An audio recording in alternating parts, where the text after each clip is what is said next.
గుడి కంచంలో అన్నం అయ్యారు. తేనెదరాసపు పసిపాపే మీరు, తెలుగు గడపల్లో పసుపై ఉన్నారు.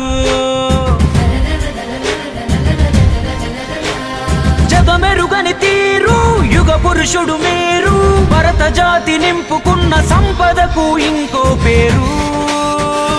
ఎన్టీఆర్ ఓ ఎన్టీఆర్, ప్రతి ఇంటిలోన ఒంటిలోన భాగమయ్యారు. ఎన్టీఆర్ ఓ ఎన్టీఆర్, నీలాంటి గనుడు పుట్టరింక ఇంకో మారు.